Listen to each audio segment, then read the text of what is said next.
us explore more tea cultures around the world. I want to talk about another very interesting one, Indian tea culture. India is one of the most important tea producers and also the consumers in the world. And then, to be honest, a lot of tea produces in India, and according to population, and also according to the size of India. India is perhaps the biggest, the largest country producing tea. So tea started growing or cultivating in India around like 19th century. At that time, they mainly grow tea, of course, for their domestic consumption. And also they imported a lot of black tea to the UK. Little by little, they produce more and more.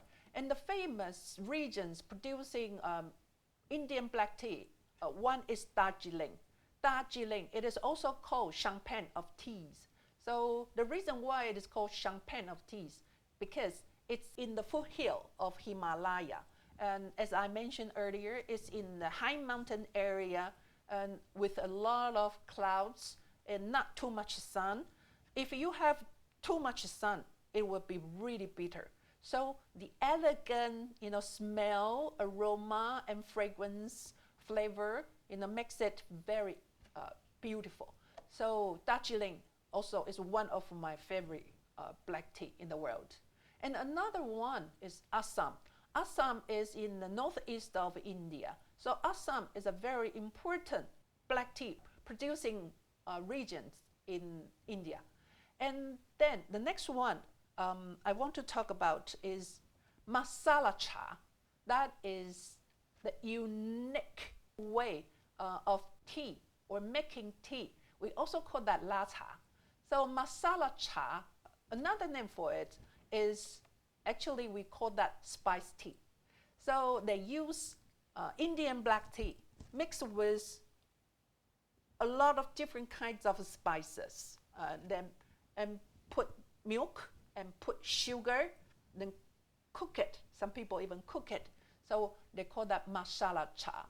And there are 6 fundamental elements for masala cha. One is water, of course, and then you have tea leaves, and you put sugar and milk, and also ginger root, or you put some other spices like fennel seeds or vanilla. Also, you can put vanilla or ginger root or cardamom.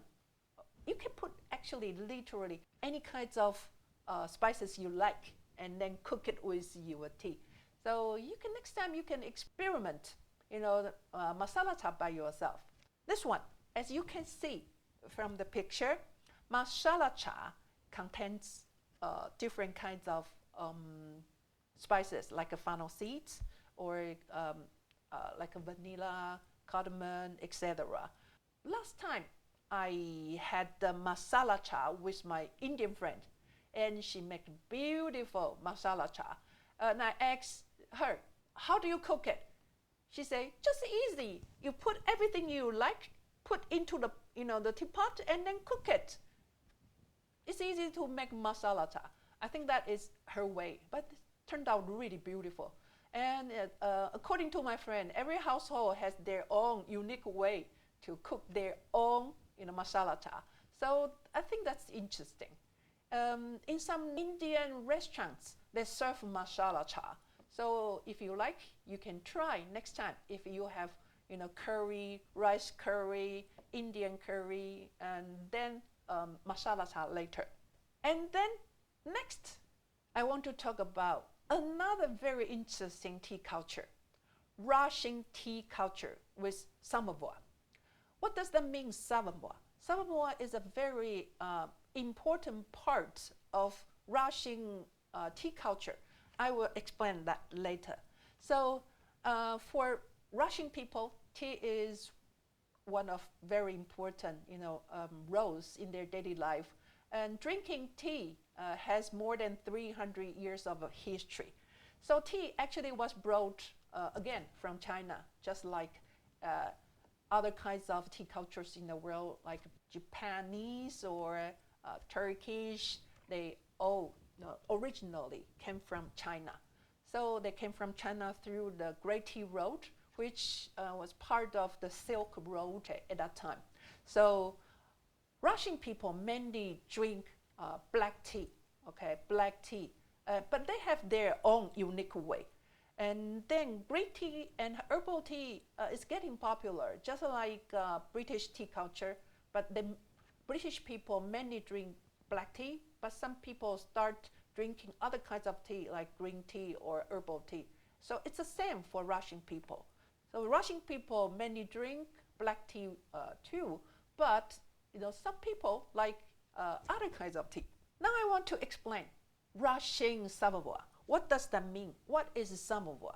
As you can see from the picture, it's a metal pot, metal urn used to boil water for tea. So how does it work? It's a little bit similar to Turkish teapot. Do you still remember Turkish teapot has two teapots?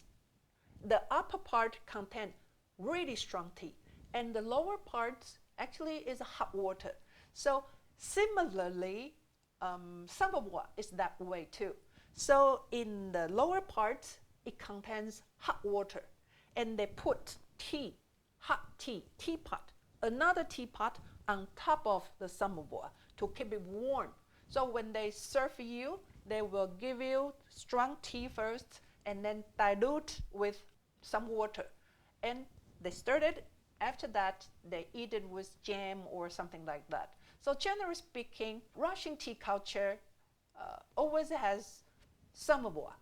And their tea, generally speaking, is sweet. They sweeten their tea with jams, with other kinds of things. So next, I want to show you tea, foods, and the customs for Russian tea culture. So the traditional accompaniment to go with tea is jam. They put jam inside their tea or put tea aside, or some honey or lemon slices or some other kind of sugar cubits or pastry cookies. And the unique way, this I found it really interesting because last semester I had a tea class, and then one of my students, she is from Russia, so she shared their culture with us. So she mentioned that one of the very interesting ways they drink tea is some people even have sugar in their mouth and then drink tea. Of course, they can put tea aside or put tea inside their tea, but some people do it. So it's really interesting. I asked her, do you do that?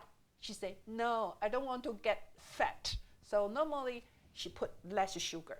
But for old generation people, they put a lot of sugar or even have something really sweet, sugar or jam in their mouth while they are sipping tea. So I think that is really interesting. And another tea, they call that lemon tea. Lemon tea is really popular. It's getting more and more popular. Nowadays, they call that Russian tea. So when you hear people say Russian tea, it may refer to lemon tea they have in their daily life. So in other words, lemon tea is getting popular now. But for traditions, most of people still drink black tea with a lot of sugars or pastries or cakes with samovar, like this. As you can see from the picture, there is teapot on the table. So normally they put teapot on top of the samovar to keep it warm, and they have a lot of accompaniments to go with it. So Russian people can have family gathering like that, or they can have reunion with their families, enjoy their time together. So overall, I introduced many different kinds of tea cultures around the world, from the UK, British tea culture, and then from Japan, and from Turkey, and from India, from countries in South America, and now this one from Russia. They are all different. They are unique in their own ways. But I think, every culture, every country develops their own tea culture according to their traditional values, and then also depends on their customs or their philosophy. But for me, they are all interesting. So next time, if you got a chance, don't miss the chance to explore this interesting, tea cultures in the world.